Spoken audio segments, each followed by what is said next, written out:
After many reports this week, it is official Ruben Amorim will be replacing Erik ten Hag as the manager of Manchester United.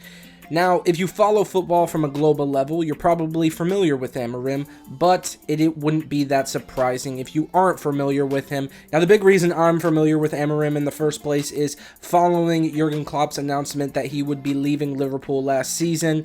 Amorim was one of the top reported replacements. Obviously, that did not happen, and look at how things have changed. He's going to be managing our biggest rival. Now, when it comes to Amorim's managerial style, there is a lot that is unknown, and literally one of the only facts that I know about him is that he likes to play with a back three. One of the biggest issues I have with Manchester United fans online is they're all acting as though they've been watching Ruben Amorim for years now. And in my opinion, it seems like such a coincidence that Amorim gets signed to Manchester United, and now all of these United fans are such fans of Liga NOS, which literally nobody watches. And if you were to just compare it to Liverpool fans, like when we signed Arne Slot, none of us acted as though we were watching him at Feyenoord.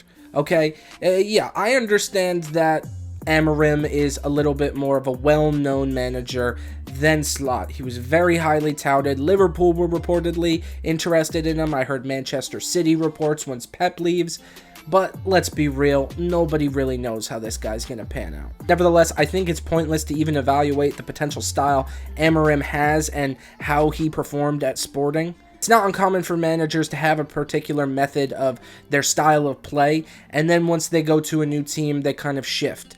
It's pretty unreasonable to expect players to adapt to a brand new system rather than the manager developing a system for the players that they currently have. And that's considering how shit Manchester United are currently. And now, when it comes down to how I think Amorim will fare at United, we'll just have to wait and see, but I won't be surprised if he struggles at first. I can't lie. United are in a really, really bad place right now, and I just don't know how much impact he's going to have immediately. And I'll be honest with you, I think it's a very interesting appointment because I think that Manchester United is a club that they need an impact now manager, but you also have to take into consideration that this is going to be a long-term project. So I think it will be interesting how the board and Ineos will kind of balance the expectation for Amorim to come in and make an impact with this team immediately, and take into consideration that this will be a long-term process. And one of the criticisms I would have for United since Sir Alex Ferguson left is I think they've been far too lenient with a lot of their managers.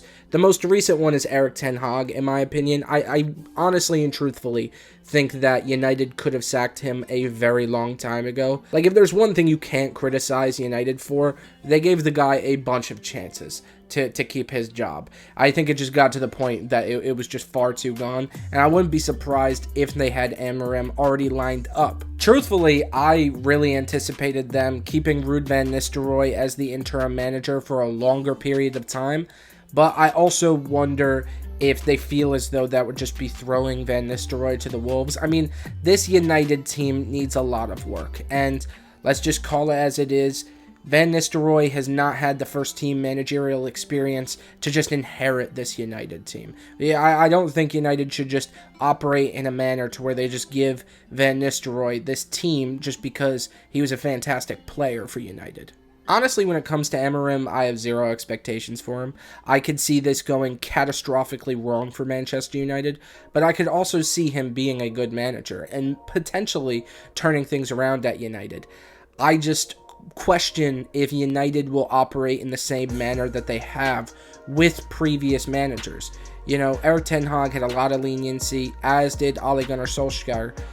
I just don't know. I think he needs to come in and make an impact in this season, and they need to see improvements. I don't think United need to have the expectation that they'll finish top 4, but I think that they should finish top 6, and I don't think that that's a crazy ask for the manager of Manchester United, but you also have to take into consideration the guy has not had a transfer window as the manager yet.